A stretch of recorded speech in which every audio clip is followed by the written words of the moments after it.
Paz y abundancia de bendiciones les enviamos desde Nexer Institute, en la gloria del Eterno, el Elohim de Abraham, de Isaac y de Jacob, el Elohim del pacto, repose abundantemente sobre sus vidas y familia.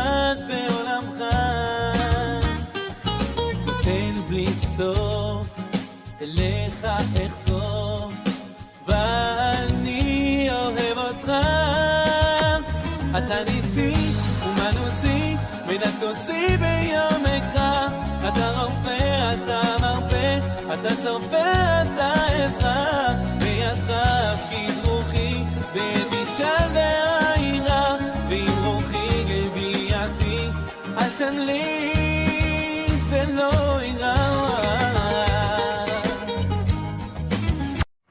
Paz y abundancia de bendiciones les enviamos nuevamente desde Nexer Institute, la gloria del Eterno, sobre tu vida y sobre tu familia. ¿Qué pasará en el 2026? Entre los acontecimientos que están ocurriendo últimamente a nivel global y los que acaban de ocurrir, están ocurriendo y empezando a ocurrir en Sudamérica. Usted sabe, el rey Salomón enseñó diciendo que para el simple todo lo cree, pero el sabio ve y evalúa todas las cosas. Usted no puede pensar, nosotros no podemos pensar de manera simple. Lo que está empezando a ocurrir en Sudamérica, que se inició con lo que pasó en Venezuela, ¿okay? Y lo que está pasando en Venezuela. Hay muchas preguntas, hay muchas expectativas o en oración el Eterno nos direccionó a transmitir esta clase. ¿Por qué no estamos haciendo ahora mismo un vivo? Porque hemos estado en un ciclo de conferencias y enseñanzas desde el oriente de Venezuela y vamos hacia los países del sur de la América. Y en ese moverse no todo el tiempo uno cuenta con un internet de calidad para hacer un en vivo. Es muy desagradable cuando se está haciendo un en vivo, las personas se caiga el internet, se enrede, es frustrante, tanto para el que transmite como para los que escuchan. Por esta razón lo hacemos bajo la modalidad de transmitir el vivo de YouTube, ya el video pregrabado, pero en el vivo el chat para que usted pueda ir preguntando allí todo sobre todo el tema. Muy bien, vamos a ¿qué va a ocurrir en el 2026? Para contestar esta pregunta yo podría ir directamente a decirle qué va a ocurrir en el 2026.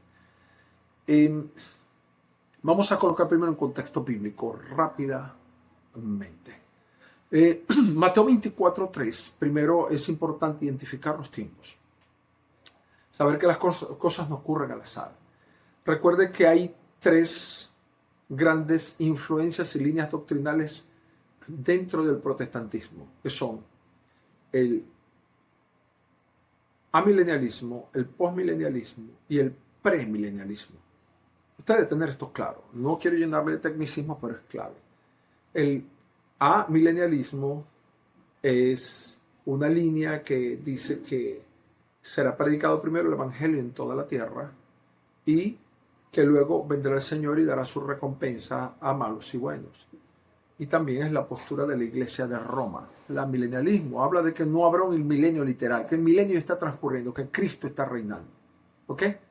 Y que se predicará el evangelio y luego entonces retornará el Mesías y le dará recompensas a malos y también a los malos su pago y las recompensas a los buenos. El postmilenialismo dice en esencia lo mismo, pero habla de que el mundo será transformado. Cristo está reinando, pero será transformado mediante la predicación del evangelio y cuando el gobierno de los apóstoles conquiste el planeta, las 7 montañas de la cultura y coloque a gente en posiciones de poder. Entonces, cuando el mundo mejore, se ha transformado, regresará a Cristo y dará el pago a buenos y a malos. ¿Usted cree que eso está pasando? Es evidente que no. Y el premilenialismo, que es el bíblico, que habla de un milenio literal. Pero el postmilenialismo tampoco habla de un milenio literal, sino un milenio que está ocurriendo, que es simbólico, que Cristo está reinando. En el premilenialismo, entonces entendemos que habrá un cierre de la edad presente. Y hay tiempos, no es que para el postmilenialista o la milenialista el tiempo no es importante, por eso les hablo de todo esto. Pero para quienes tenemos una doctrina fundamentada en la Biblia, en lo que Yeshua enseñó, el tiempo, no solo para el que cree, sino para el que no cree, es sumamente importante, porque habrá un cierre de la semana de la redención. Es importante que usted tenga esto claro. Vamos a identificar primero los tiempos. Mateo 24:3 dice, y sentándose en el monte de los olivos, los discípulos se le acercaron aparte diciendo, dinos, ¿cuándo serán estas cosas y qué señal habrá de tu venida y del fin del mundo? Dice la versión Reina Valera. Si usted lo traduce de manera adecuada, diría, y sentándose en el monte de los olivos, los discípulos se le acercaron aparte diciendo, dinos, ¿cuándo serán estas cosas?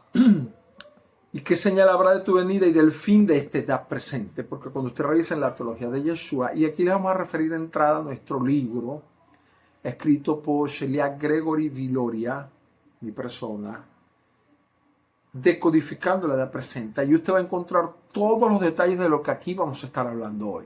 Así que adquiere el libro y le vamos a colocar el link donde usted puede comprarlo, descargarlo a un precio sumamente accesible, pero la información que usted va a conseguir allí, ni en inteligencia artificial, vaya, para que usted conozca todos los detalles, sumamente accesible.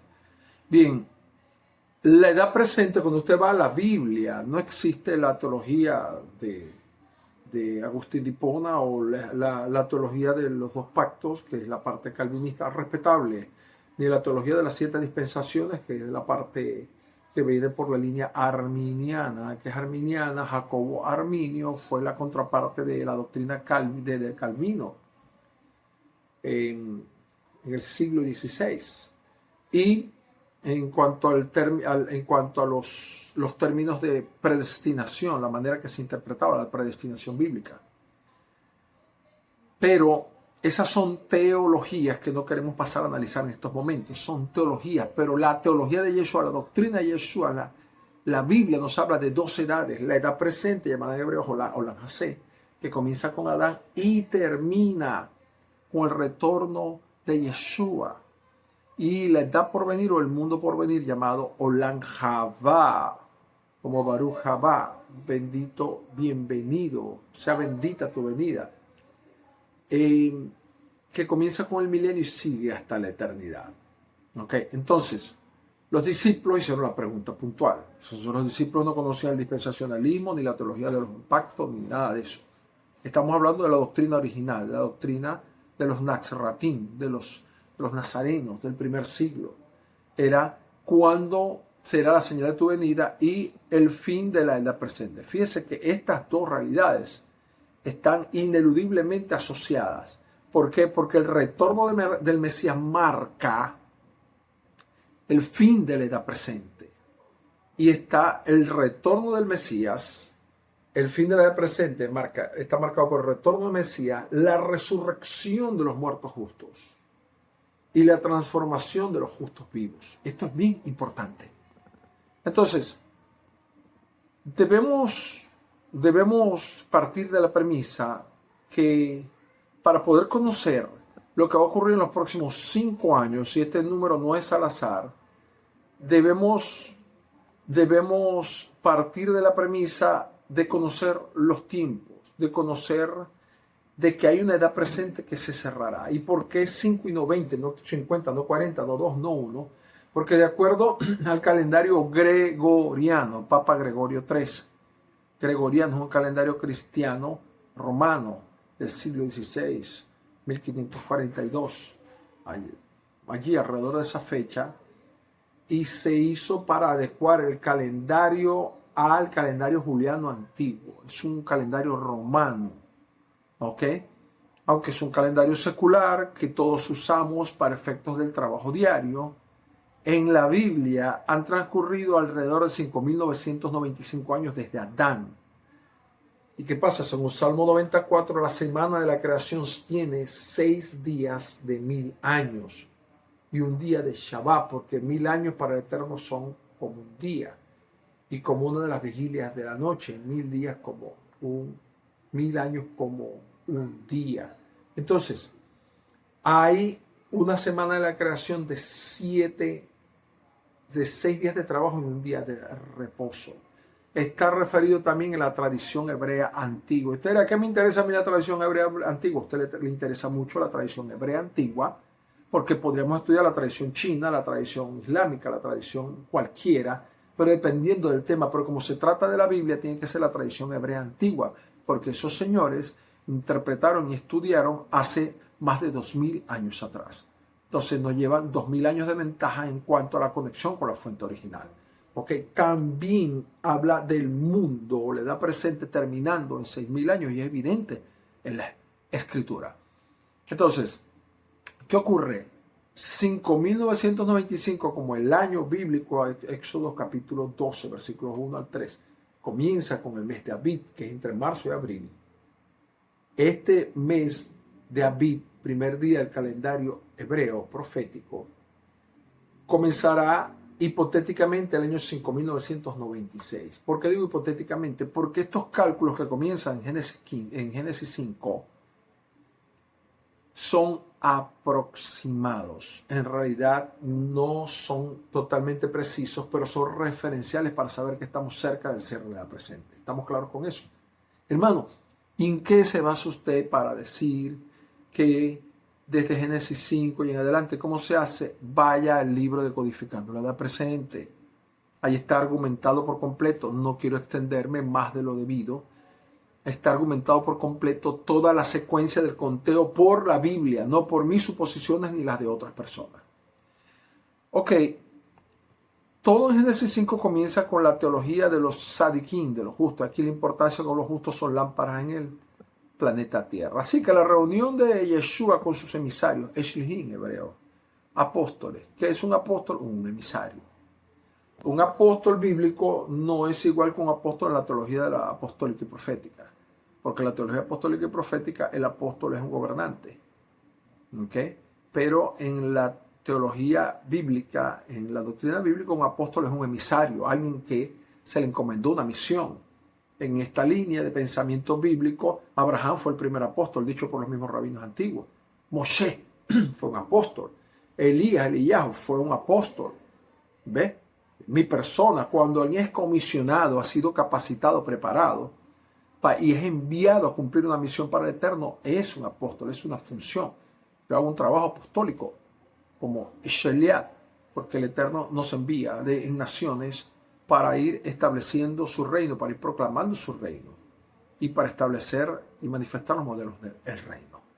Eso es un apóstol. Bien, con sus emisarios, Yeshua tenía 2 emisarios a quienes instruyó para enviar. Por eso eran emisarios. No sencillamente porque estaban al lado de Yeshua.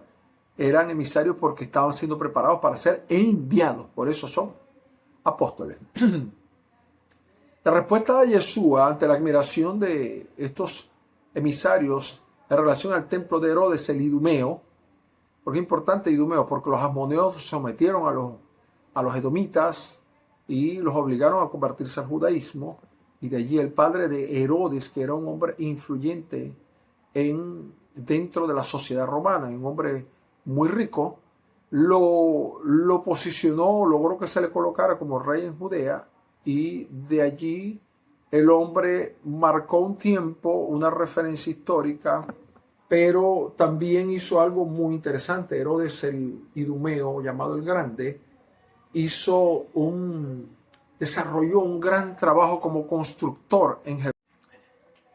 Entre las grandes obras de arquitectura está la fortaleza de Masada y el templo, en la explanada del templo, en el monte Moriah. Pero incluso fue una obra de ingeniería tan impresionante que calificaba para ser una de las maravillas del mundo antiguo. Sin embargo, por ser el templo de Jerusalén, no fue incluido allí. Pero cuando Yeshua contesta, podemos entrar en algo que es la religión del templo, porque en torno al templo se estructura una religión. Y allí hay que tener cuidado, porque al día de hoy no tenemos un templo en Jerusalén de estas dimensiones, pero en las denominaciones tanto judías como protestantes hay templos, estructuras religiosas que terminan asfixiando la conexión bíblica original y genuina. ¿Por qué? Porque la religión genera un nivel de poder y de conexión y de riqueza, te conectas con la riqueza política, con el poder político, con el poder de la financiero, con el poder personal, con el reconocimiento, con el poder del conocimiento, la erudición. Pero Yeshua contesta, mira, no se quedará piedra sobre piedra, porque está profetizando en Daniel, lo que les voy a leer a continuación. Y después de las 62 semanas, las famosas 70 semanas de Daniel, del versículo 24, 27, se quitará la vida al Mesías, mas no por sí, sí el pueblo del príncipe que ha de venir. Destruirá la ciudad y el santuario. En otras palabras, aquí ya hay un código bien interesante, y es que el Mesías, de acuerdo a la Biblia, jamás podía venir después de la destrucción del templo llamado de Herodes. Jamás. No podía, de acuerdo a la Biblia.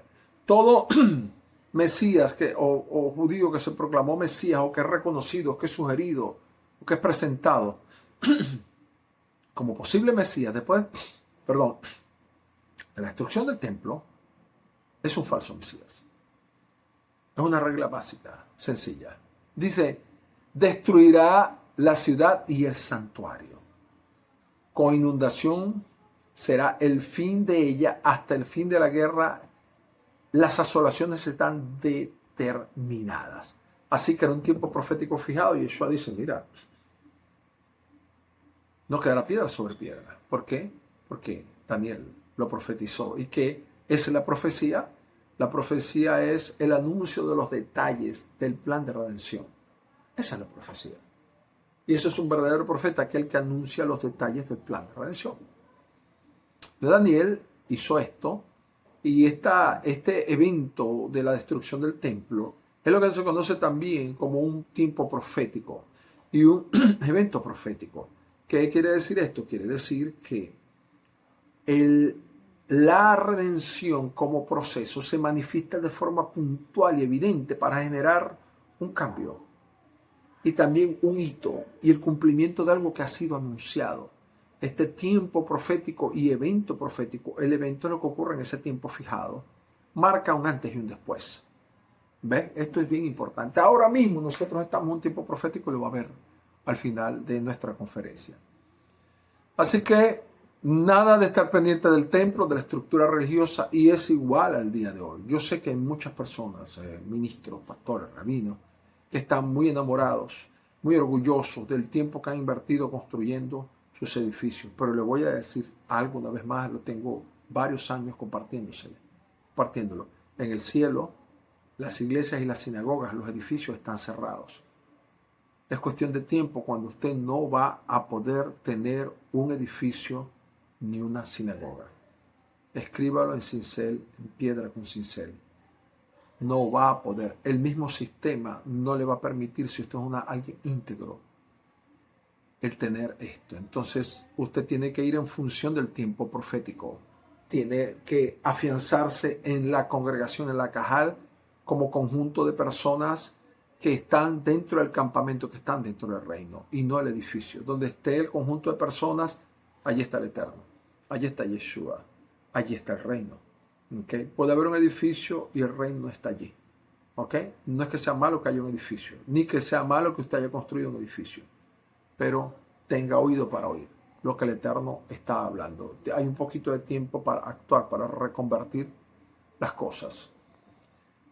Así que hay que estar atentos al proceso de la redención. También hay un factor muy importante que comprender, y es que en el principio Adán perdió el reino. Debe tener el hilo bíblico. Como Adán perdió el reino, Génesis 3, y el reino lo tomó el reino de las tinieblas, conecta Génesis 3 con Efesios 2, 1 al 3.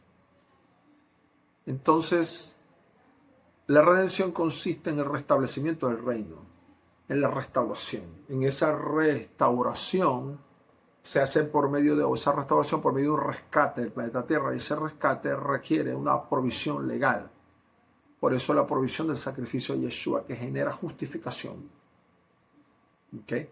El sacrificio de Yeshua legalmente genera la base para que las personas sean justificadas delante de Elohim y retornadas al reino. Pero también la base legal para que la creación vuelva a pasar a manos del reino de Elohim. En el sentido legal esto aconteció. pero en el sentido operativo está en proceso. De esta manera hay un conflicto del reino de las tinieblas en contra del reino de Elohim. No un enfrentamiento, porque el reino de Elohim es todopoderoso, pero por razones de legalidad, no de poder, Hasatán controla el planeta Tierra. Ahora, legalmente, el reino pasa a manos del Eterno, más operativamente Hasatán no lo ha soltado y lo tendrá hasta el retorno del Mesías. Pero 3 años y medio antes, 42 meses antes de que cierre la edad presente, tiempo es mitad de un tiempo, el reino de las tinieblas expresado en este sistema mundo experimentará los juicios que experimentó Faraón cuando no quería dejar salir a los israelitas de Egipto. El reino de Elohim, el reino de Dios, se ha manifestado en el planeta Tierra de la antigüedad a través del reino de Israel, pero del reino de Israel original, no del gobierno actual de Israel. El gobierno actual de Israel, y hay personas que confunden estos términos, o es fácil poder confundir estos términos. El gobierno actual de Israel es un gobierno político, es un fenómeno político y después religioso, pero no es el reino de Israel. Yo no estoy diciendo por este análisis que es malo o que es bueno. Lo que le estoy asegurando es que no es la manifestación del reino de Israel. El reino de Israel era la manifestación terrena del reino de Elohim. En este caso, el rey David era el administrador del reino. Y dice 1 Crónicas 29-23 que cuando muere David, Salomón se sentó en el trono de Elohim en Jerusalén en sustitución de su padre David. O sea que David, como rey de Israel, reinaba en el trono de Elohim en Jerusalén, en el monte Sion. Y luego su hijo se sentó en el trono de Elohim. El rey de Israel, aprobado por Elohim, era el administrador del reino de Elohim en la tierra. Eso no existe al día de hoy, o en el día de hoy. De la misma manera, y el centro del reinado es el monte Sion. De la misma manera, el reino de las tinieblas desarrolla un sistema de imperios paganos, un sistema de imperios inicuos, en el sentido de que operan en iniquidad. ¿Qué es iniquidad? Quiere decir, iniquidad viene del griego anomia, que es que estos reinos están fundamentados en el quebrantamiento y negación de la Torah. Sus leyes quebrantan y niegan la Torah. ¿Por qué? Y dirigen la adoración hacia falsos dioses, hacia Satán y fragmente a Daniel le es revelado que 4 reinos seguirían de él en adelante. Sería el reino babilónico en el que él vivió, luego el medo-persa, luego el griego y por último el imperio romano. Este imperio romano en Daniel 7:23 expresa a Daniel por revelación del Eterno lo que él inscripturó, lo que él recibió del Eterno. Dijo así: la cuarta bestia será un cuarto reino en la tierra, desde Daniel, el cual será diferente a todos los otros reinos, y a toda la tierra devorará y la hollará y la despedazará. Versículo 24, capítulo 7, Daniel. Y los 10 cuernos significan que de aquel reino se levantarán 10 reyes. Tras ellos se levantará otro, el cual será mayor que los primeros, y a 3 reyes subyugará. Y hablará palabras contra el Altísimo, y a los santos del Altísimo afligirá, y pensará en mudar los tiempos y la Torá. ¿Ves? Es anomia, cambio de la ley divina. Se me pegó el computador aquí, muy bien, ya lo logré. Los tiempos y la Torá, y entregados serán en su mano, ¿quién? Los Kadoshim. Es importante este término en el libro de Daniel, es un término jurídico. Los Kadoshim son los apartados, los que no pertenecen al reino, los reinos de este mundo, sino al reino de Elohim. Porque al final en Daniel 2 y acá en Daniel 7, los Kadoshim son los que terminan de heredar el reino y gobernar sobre la tierra. Léalo. Y lea el libro de Codificando la Edad Presente. Y serán entregados en su mano serán hasta un tiempo y tiempos y medio Esto es lo que Daniel dijo. ¿Qué imperio cuarto es este? El imperio romano. Versículo 7 de Daniel 7. Después de esto miraba yo en las visiones de la noche. Aquí la cuarta bestia espantosa y terrible, en grande manera fuerte, la cual tenía unos dientes grandes de hierro.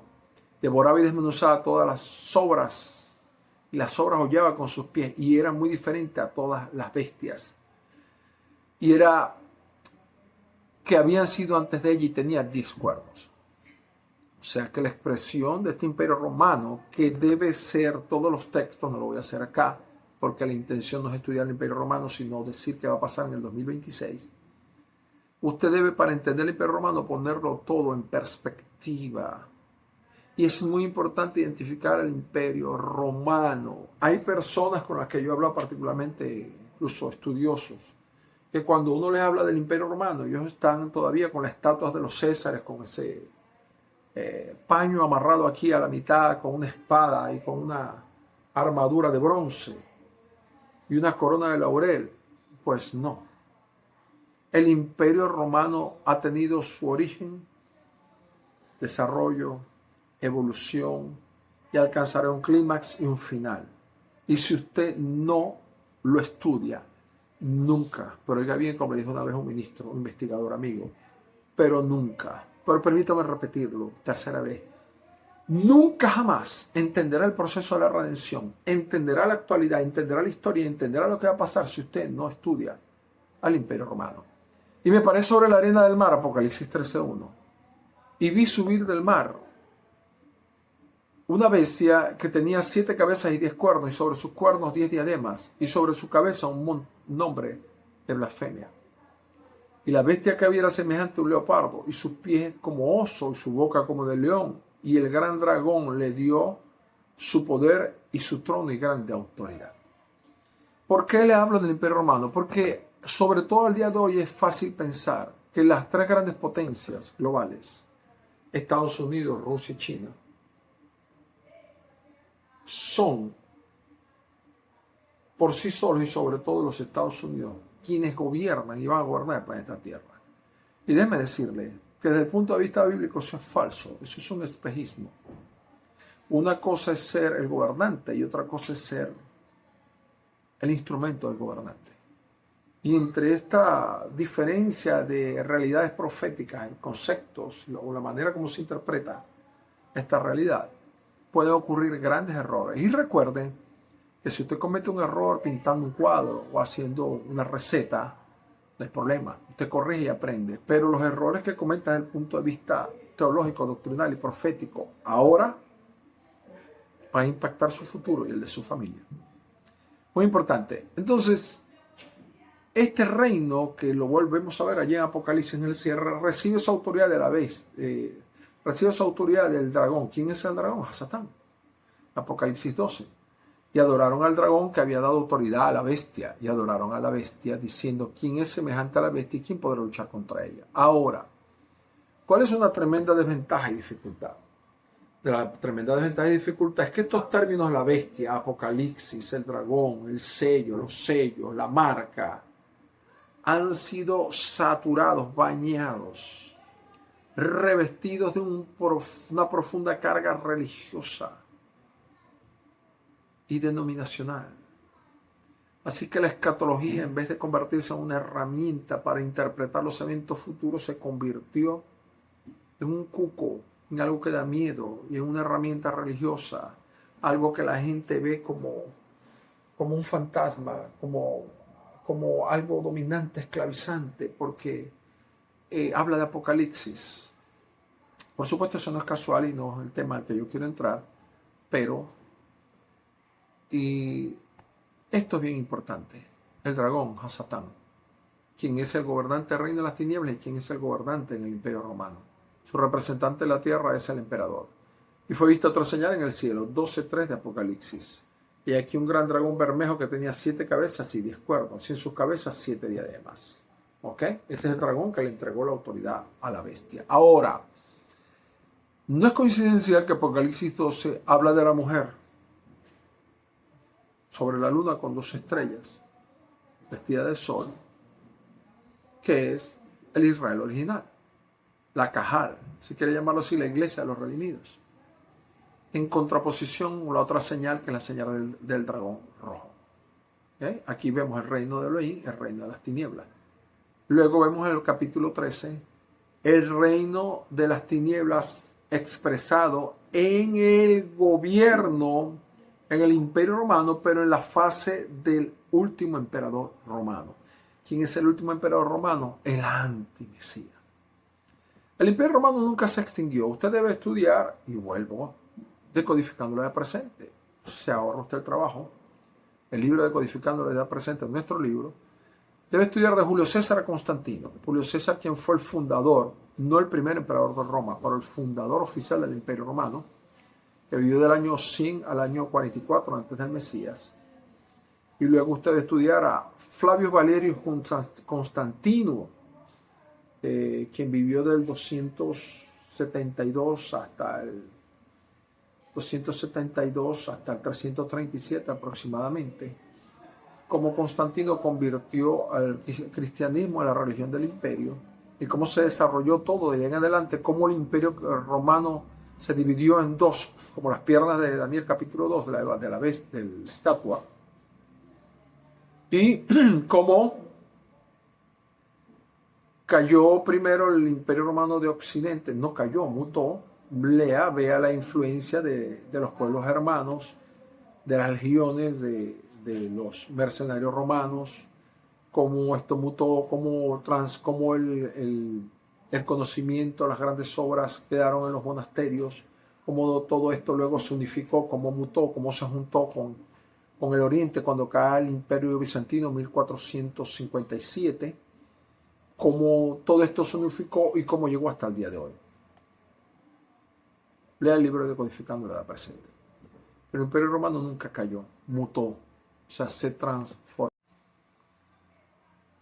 Así que el Imperio Romano, sacamos la era de Apocalipsis, tendrá un clímax y una caída. Y hablará palabras contra el Altísimo, y a los altos del Altísimo afligirá. Y pensará en mudar los tiempos y la ley, y será entregado en su mano tiempo sin medio tiempo. Esto es lo que dice en el 7:25, que ya lo habíamos leído. Le fue dada una boca que hablara grandes cosas y blasfemias, y le fue dada potestad de actuar 42 meses. Este es el tiempo, el periodo de gobierno del Imperio Romano. 42 meses.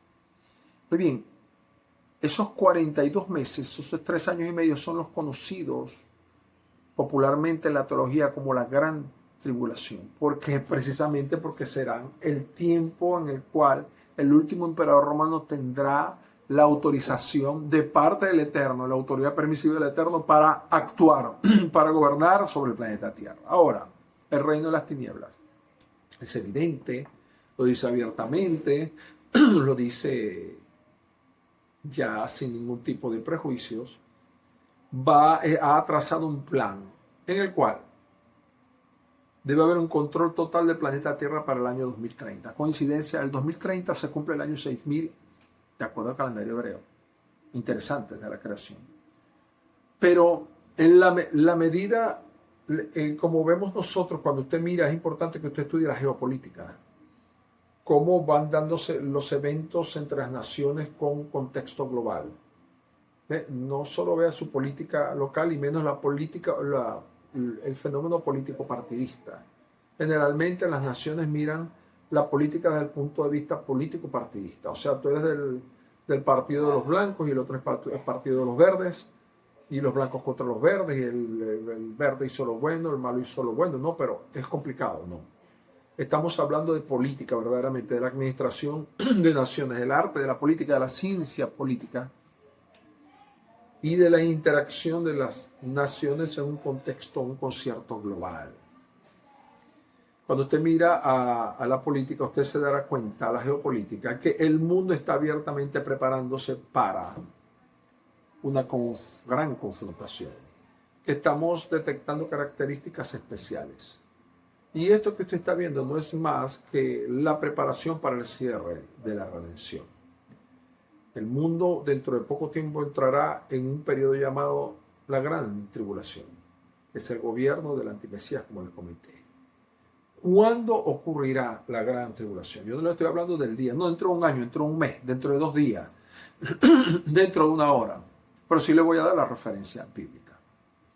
La referencia bíblica está en la hoja de ruta. Hay una hoja de ruta. En la hoja de ruta, la parte importante para este tiempo es, los sellos de Apocalipsis. Usted va a encontrar el primer sello de Apocalipsis 6.1, Apocalipsis 6.2. ¿Qué va a ver usted? Usted va a ver lo que hizo Constantino allí, cómo se desarrolló en el tiempo, cómo el imperio romano se convirtió en un imperio cristiano. ¿Ok? Y no lo ve en el contexto religioso. El imperio romano no es una iglesia, entiéndalo. Pero el hecho de que el imperio romano se haya convertido en un imperio cristiano es bien importante de estudiar. ¿Por qué? Porque es lo que le da su marco doctrinal, es lo que le da su marco operativo, es lo que le da su marco legal ante un mundo occidental que vino y está gobernando el planeta Tierra. El segundo sello es, en el segundo sello se habla de los inicios de las guerras por conquistar Jerusalén. Porque alguien me dijo en una ocasión, no, pero es que guerras ha habido desde que el hombre, es verdad. Pero no guerras por conquistar Jerusalén. Usted dirá, pero ¿cuál es el problema con Jerusalén?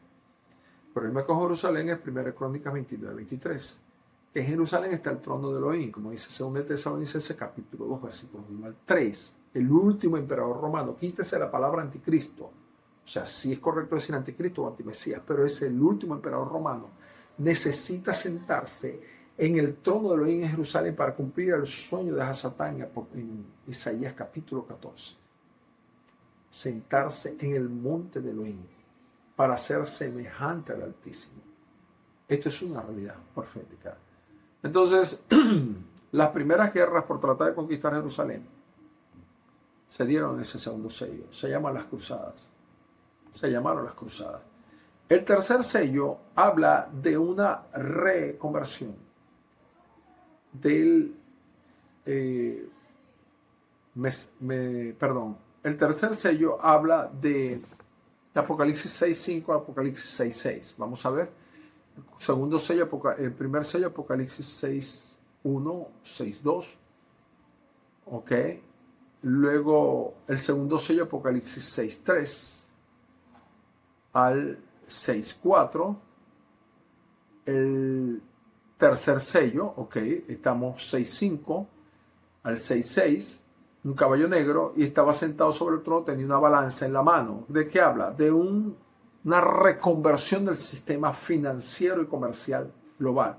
Y por implicación, una reconversión del sistema político. Se llama la transición entre el sistema fiat y el sistema blockchain. Eso está ocurriendo ahora mismo. Está empezando a ocurrir. Y usted dirá, bueno, mi hermano, pero es que recuerde que no es así porque yo aprendí que el rapto secreto. Mi hermano, el arrebatamiento, el cierre de la redención no es secreto. En la Biblia está escrito de manera clara lo que va a acontecer. Yo le respeto a usted. Usted puede pensar, eso no es un pecado que usted piense que el arrebatamiento va a ser secreto.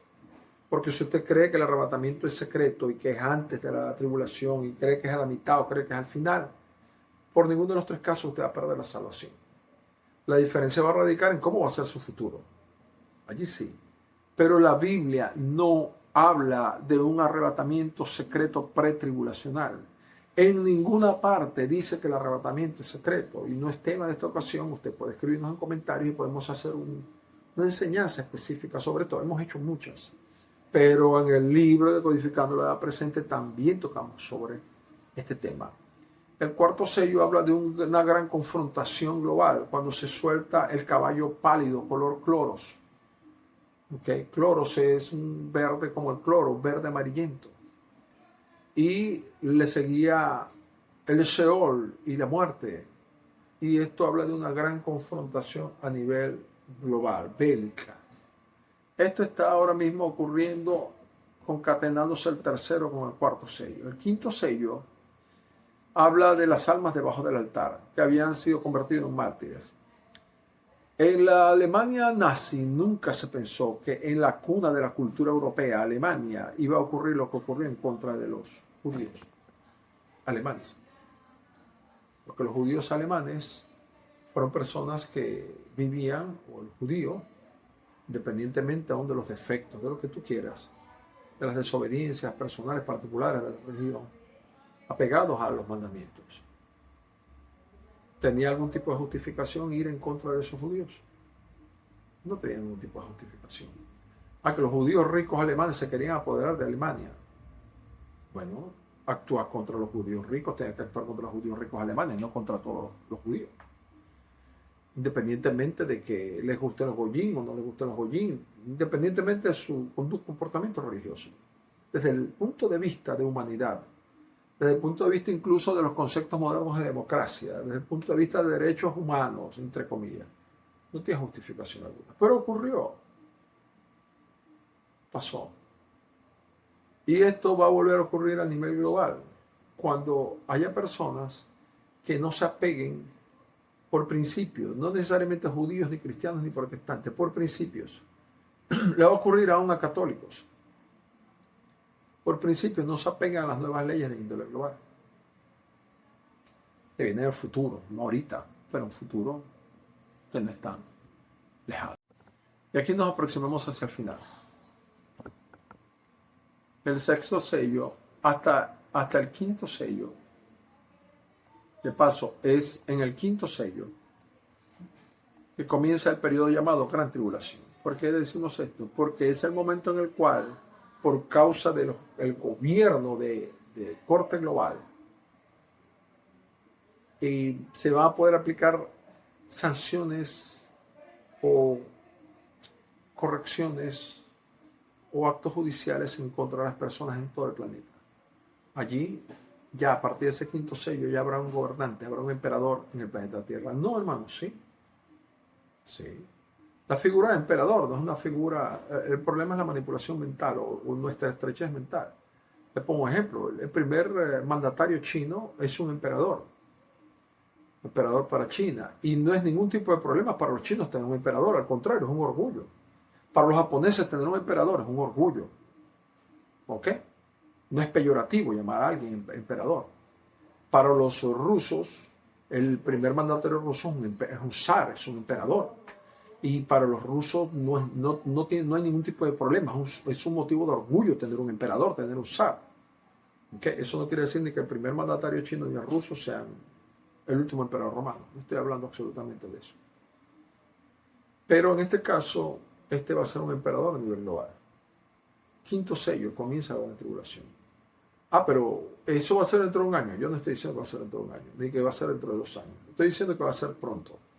¿Ok? Pronto no es dentro de un mes, dentro de un año, dentro de 2 años. Pronto. Usted tiene que tener los ojos abiertos y observando los eventos globales. No sé, unos años más adelante.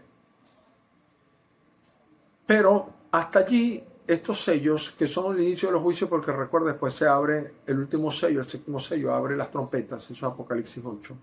Y la última trompeta abre 7 copas de la ira, eso es Apocalipsis 16.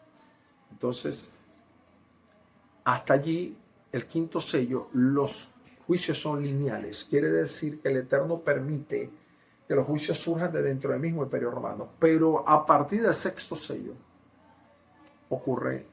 empiezan los juicios verticales. O sea, Yeshua empieza a doblegar, a atacar al Imperio Romano. Porque el gran día de su ira ha llegado. ¿Y quién podrá sostenerse en pie? Apocalipsis 6, 17. Malaquías 3:2. ¿Y quién podrá resistir en el día de su venida? ¿Quién podrá mantenerse en pie cuando Él se manifieste? Porque Él es como fuego purificador y como jabón de lavadores. Tremendo. Todos los capitanes, todos los fuertes, todos los poderosos, cuando se empezaron a manifestar los juicios, entonces, y el cielo se enrolló como un pergamino, y toda montaña y toda isla fue movida.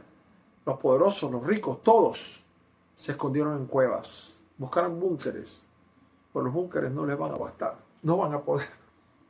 Mire, ni que hagan el búnker pegado al magma de la tierra, se van a poder escapar de la ira del Cordero y del que está sentado en el trono. No va a haber manera.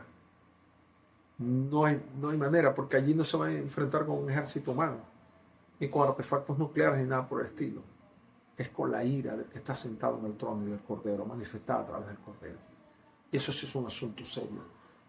¿Por qué esto es importante entenderlo? Porque va a partir de ese momento Yeshua toma el control de las acciones contra el imperio romano, como Moshe lo hizo contra el imperio del faraón. Pero si usted se da cuenta, a partir de, estamos concatenando el tercero con el cuarto sello, va a llevar un tiempo ese desarrollo. La pregunta es, ¿qué va a hacer usted?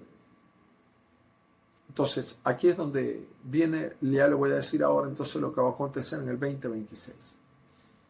Esto es lo que va a acontecer en el 2026. Número uno, va a haber se está dando un rompimiento simultáneo del tercer y cuarto sello. Número dos, esto implica una reconversión del sistema político financiero global, alquimia financiera en su expresión máxima, o sea, producción de dinero de la nada. El sistema a través del blockchain produce las criptomonedas y con esas criptomonedas compra la vida de la gente, sus servicios, sus productos, sus propiedades y todo. Pero aparte de esto, va a haber un control rígido que va a concluir con la exigencia de que las personas se conviertan en portadores del sistema dentro de sus propios cuerpos, sí, la famosa marca. Número 4, conflictos bélicos globales sectorizados y especializados. O sea, no es como la situación de la Segunda y la Primera Guerra Mundial, que aquello se veía así, no. Enfocados, sectorizados y especializados para que vayan cumpliendo con el plan que está trazado por el Imperio Romano. Siguiente punto, número 5, auge y caída del Israel sionista. El Israel sionista o el gobierno de Israel actual es un instrumento para llevar adelante conflictos y bajo el lema talmúdico del Gran Israel. O sea, Israel debe ocupar todo el territorio que le fue prometido a Abraham. Pero la decepción va a ser muy fuerte porque en un momento no lejano va a haber un quiebre de este gobierno sionista de Israel y se van a cumplir las profecías. Ya está escrito en Zacarías 12 y Zacarías 14. Por eso el Eterno nos manda a orar por la paz de Jerusalén. Tenga el Eterno misericordia de todos nuestros hermanos yehudí. Aquí voy 3, 4, 5, 6. Va a haber un reordenamiento, esto es lo que va a ocurrir en el 2026, del planeta Tierra por regiones de gobierno. Está escrito, los dijo Argos. Los reyes planetarios son reyes o virreyes. Son virreyes porque hay un gobierno central que es profundamente místico y holístico, profundamente religioso. Esto es lo que va a ocurrir en el 2026. ¿Qué hacer? Ante esto que está pasando y sobre todo con la reconversión del sistema, esto es lo que usted debe hacer. Primer paso, saque su mente del sistema. Deje de estar pensando en teologías que no son bíblicas. Por favor, el hecho de que usted estudie la Biblia. Yo no le estoy diciendo ni que estudie mi libro, ni que estudie una doctrina, ni que se someta. No, que usted se someta a la Biblia, las palabras de Yeshua. No representa ningún pecado, al contrario, es un mandamiento el estudiar la Escritura. ¿Ok? Saque su mente del sistema, saque su mente del dominio del sistema religioso, comercial, los conceptos esclavizantes del sistema romano cuántico global. O sea, el primer paso. Segundo paso, cambiar, permítame un segundo para ajustar aquí la cámara, disculpe, cambiar tu actividad económica, muévete a negocios rápidos que te produzcan abundante riqueza, aprovecha la realidad digital, el cambio de los sistemas, los negocios en línea y genera riqueza lo más rápidamente posible. Entiende el sistema actualmente, cómo está funcionando y adecua tus negocios a eso. Si tú estás pensando de una manera antigua, si tú estás pensando en los negocios como se hacían antes, a pico y pala, vas a tener grandes padecimientos. Tercer paso, adquiere una propiedad en un lugar apartado de las ciudades que posea fuentes de agua propia. No te estoy diciendo que te vas a ir a la cima de una montaña ya perdida o te vas a mudar al Himalaya. No es eso lo que te estoy diciendo. Ese lugar, esa propiedad fuera apartada de la ciudad te va a permitir en una primera fase desintoxicar tu cuerpo y tu mente. Porque todos los días recibimos grandes cantidades de tóxicos a través del aire, a través de las radiofrecuencias, a través de lo que comemos, a través de lo que vemos. Entonces el mudarte apartado de las ciudades, primero te va a permitir poner en orden tus pensamientos, segundo desintoxicarte, tercero recuperar tu salud y cuarto poder negociar con las ciudades. Y quinto, lo más importante, te va a permitir recibir instrucciones del Elohim. Cuarto paso, forma una tribu, hazte parte de un grupo de personas que tengan tu mismo propósito, que entiendan que deben sacar su mente del sistema. No necesariamente tiene que ser tu familia, porque tal vez lamentablemente mucha gente de tu familia no va a aceptar la palabra bíblica, pero si es parte de tu familia, mejor todavía. Un grupo de creyentes que tenga un mismo sentir, educación, propósito. Solo Elohim puede dirigirte en esto. Quinto paso, aprende a almacenar alimentos, medicamentos y herramientas que te sirvan para ser autosustentable. No, eso es arcaico, eso no es arcaico, hermano. Eso es lo más saludable que tú puedes hacer. Cuando aconteció lo que pasó en Venezuela, yo estaba en Venezuela, actualmente no estoy. Y en la mitad de la mañana se vaciaron los supermercados. Aunque ya el venezolano tiene entrenamiento, por decirlo de alguna manera, para manejarse ante crisis de escasez de alimentos y todo lo demás. Pero el que tiene alimentos en un tiempo de conflicto tiene el poder, que tiene alimentos y agua, sea salvo. Quinto paso ya lo hablé. Sexto paso, profundiza tu relación con Elohim. Y el Elohim te guiará al próximo paso. Pero necesitas salirte del sistema en tu mente, margen de las ciudades. Y te llevará luego el Eterno a un lugar llamado Goshen. ¿Qué es Goshen? Una metáfora para hablarte de en qué lugar tú vas a vivir todo lo que va a acontecer en el planeta Tierra. Porque los juicios no son para los creyentes. Aún te dirán una vez más, el recto secreto, no importa, te lo respeto. Pero observa los acontecimientos, porque van a ser de acuerdo a lo que dice la Biblia. Y séptimo paso, empiece a actuar ahora, porque el reloj profético está aconteciendo. Esto es lo que va a ocurrir en el 2026. Seguimos en contacto, seguimos estudiando, oramos para que el Eterno te corone de sabiduría y vuela como águila en el nombre de Yeshua HaMashiach. Recuerda, Hazar.